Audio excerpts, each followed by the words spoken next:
Pessoal, Marcelo Soares, médico neurologista, a gente está falando aqui de casa e eu queria trazer novas percepções em relação às doenças mentais, ansiosas, depressivas, pânico, esquizofrenia, né? Com um pensamento, com uma consciência que realmente dá uma nova percepção para os pacientes, para a maioria dos pacientes encararem as suas dificuldades, suas limitações, né?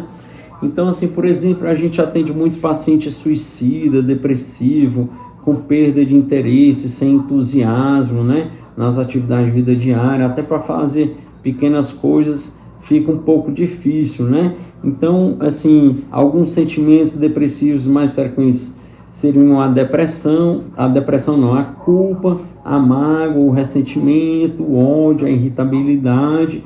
E a irritabilidade, né, segundo a Eckhart Tolle, é uma das formas de infelicidade.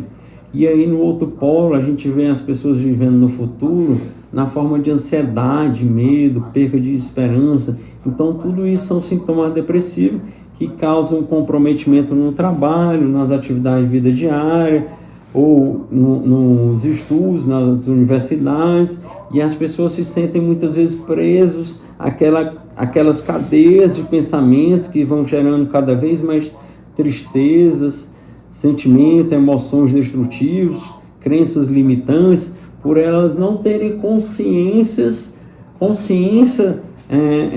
daquela realidade, né? Muito das nossas crenças são provenientes do inconsciente, assim como emoções, por isso que a gente toma muitas decisões por inconsciência, memórias antigas, personalidades, então tudo isso fazem parte do nosso inconsciente, né? Assim como os sonhos. E assim, o que é importante realmente é a gente ter consciência de quem nós somos, né?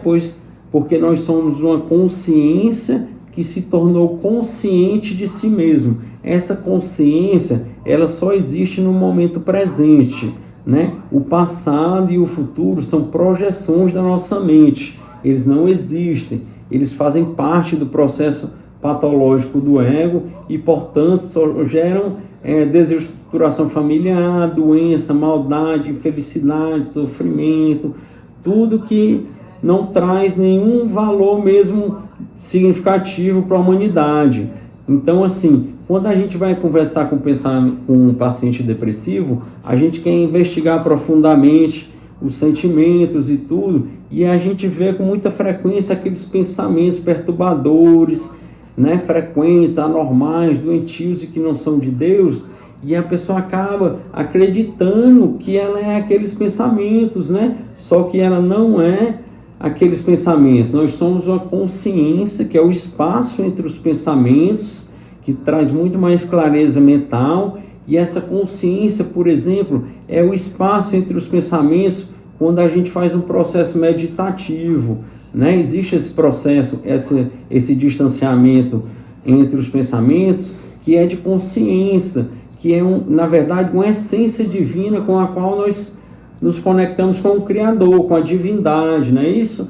Então, assim, a maioria das pessoas tem que ter essa consciência de que nós não somos pensamentos, sentimentos, emoções doentios e que não são de Deus, né? Nós somos uma consciência que é um vasto campo de inteligência que tem muito mais saúde e conexão com Deus, tá certo?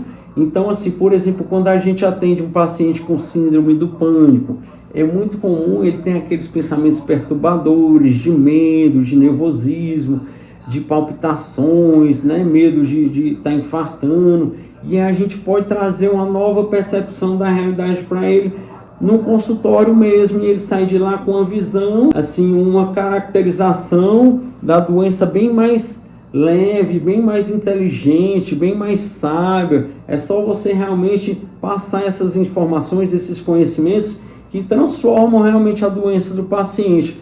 O que a gente pode fazer, por exemplo, né?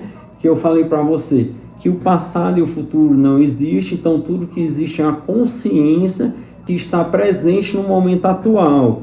Essa consciência é a nossa própria essência divina, que a gente se conecta com a consciência superior, que é Deus. E aí todos os males, todos os níveis de consciências inferiores são curados, tá? Então o que a pessoa deve se perceber? poxa, eu estou ansioso, será que eu vou ter uma crise de pânico como da vez passada? Ou não, ele pode só se perceber e dizer, poxa, estou ansioso, é desconfortável aquilo ali, mas eu vou ficar bem. Eu vou pegar aqui meu livro para ver aqui na página 88, vou pegar meu óculos, vou visitar um amigo meu, sempre presente, sempre consciente do momento atual, que tudo que existe é o momento atual. Então eu vou vivenciar, eu vou dirigir o carro sentindo, tocando, vivendo no momento presente. Por exemplo, pegando o garfo, você sentindo o gosto da comida, né? Isso é muito importante porque ele deixa no estado presente. E o que gera muita doença, né? Como eu falei, o processo patológico básico do ego, ele flui do passado, onde existem vários pensamentos depressivos, como a culpa, a tristeza, a mágoa, o ódio, irritabilidade, e no futuro a ansiedade. Então isso não existe, são só projeções da nossa mente.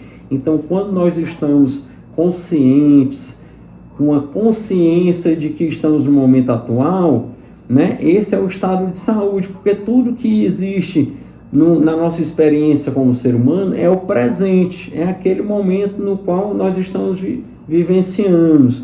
Então, assim, quando o paciente passa a se perceber, ele perde aquele fluxo energético, aquela energia desagradável que acaba gerando pânico, porque ele está com uma ansiedade desconfortável.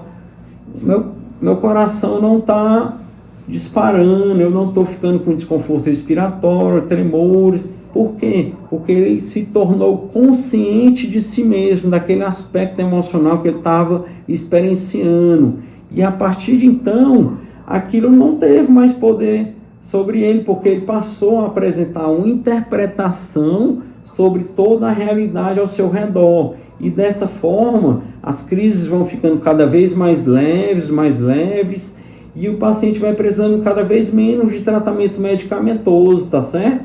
Eu te passei por uma experiência, né? Teve um congresso em Gramado de neurociências, e um monge budista palestrou lá e falou que meditação realmente tem tanto poder quanto as medicações para o tratamento dessas doenças neuropsiquiátricas. E desde então a gente vem tratando pacientes com resultados ótimos. Um paciente meu chegou a diminuir em 80% os casos de crise de pânico só praticando a meditação, entendeu? Que é uma atitude de inteligência emocional, né? Autoconhecimento, autocontrole, expansão da consciência, uma maior inteligência, uma conexão mais próxima da divindade. Então a meditação realmente é muito poderosa, tá certo? Aí no próximo vídeo eu vou passar uma percepção que eu tive com um paciente esquizofrênico que também foi bem legal, tá certo?